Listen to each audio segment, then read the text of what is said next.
Well, it finally happened. I finally said this would have been a perfect job for sprue goo. Sprue goo is the practice of melting down spare Warhammer sprues in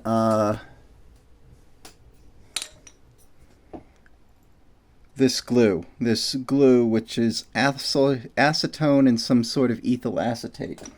Since Warhammer sprues are made up of a polystyrene derivative, the acetone turns them into goo pretty quickly. And then you end up with a paste that's, I don't know what it's used for. The people who advocate it always feel like the sort of people who would never fill their gaps. But anyway, I digress. My point is, sticking this little foot to the base, I remembered to leave some blue tack where the tactical rock would touch on the base, but not on the tactical rock itself.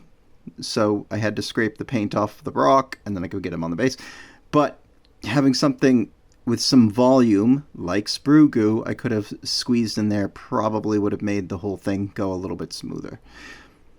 However, the model is based and fine and done, and for once I think I'm going to leave this little feathered rim on it.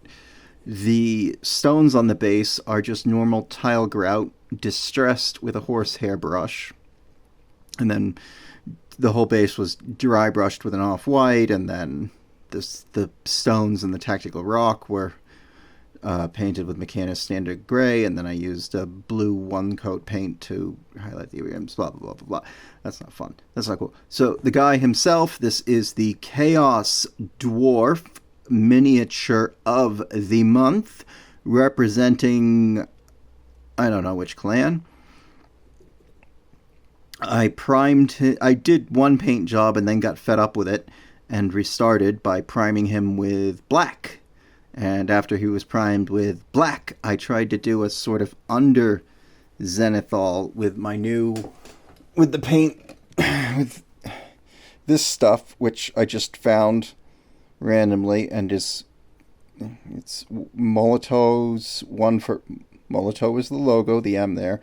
One for All is the name of this refill line, and it's number 86, Bergonaut, and a burgundy paint, and I swear to Spock, it is the closest I have ever seen to Mecharite Red, which I miss. So I tried to do an under zenithal or an around zenithal with the Molotov, which I think worked, and then I tried to come in and do the normal dry brushing, and that, I think, reactivated the Molotov paint that I had sprayed 10 seconds earlier.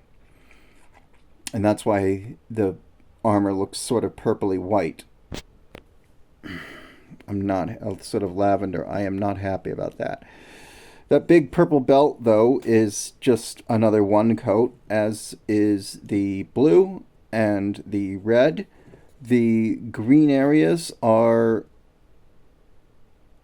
I think they're Pro Acryl Titanium White with then Tesseract Glow over them. You know, the brown is Wasteland Brown. The beard was a combination of doing Graphite Gray and then something else on top. The skin is not technically the same color as the armor, but you can't see the difference. I can't see the difference.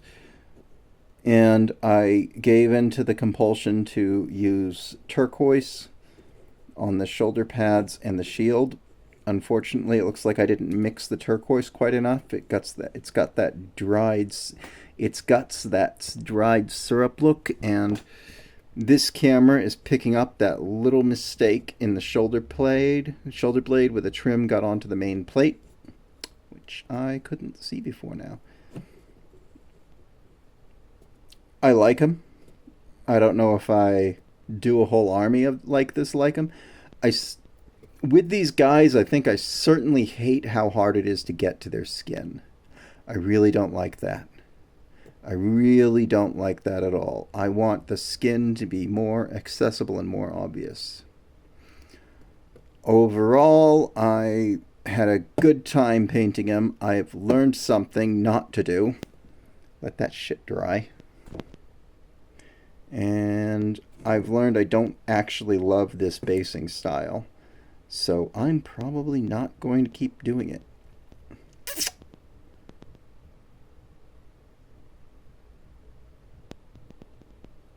Also, there was a power outage while I was finishing them. There is some brown wash on the armor. Sorry, I'm showing. Wow, that mistake is looking more and more obvious.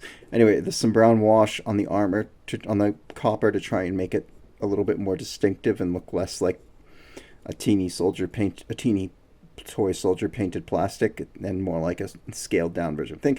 Anyway, so there is some brown wash there, and I had just finished one of the shoulder pads and all the lights went out. So I finished the other shoulder pad, and then I couldn't work out if it was just me that had the power outage or if the entire neighborhood had the power outage, because it took me long enough to finish painting the shoulder pad that everyone else's lights were on.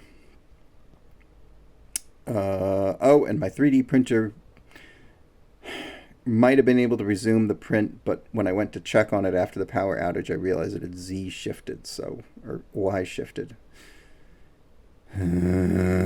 Anyway, this is good news, though. This guy is good news. This guy is done. The new painting handles with black tack work great. Making one of the painting handles a sub-assembly works great. Everything is great. Everything is good. It's Sunday night, and on Friday I stayed up too late working, and I'm looking forward to Monday. Now, like, I stayed up too late working on Friday night, and now I can end Sunday on a high note, and everything's going to be great, right? Everything's great. I like this little great guy. Great, great, great. For some metrics reason, I'm supposed to hit 7 minutes. Cool, bye.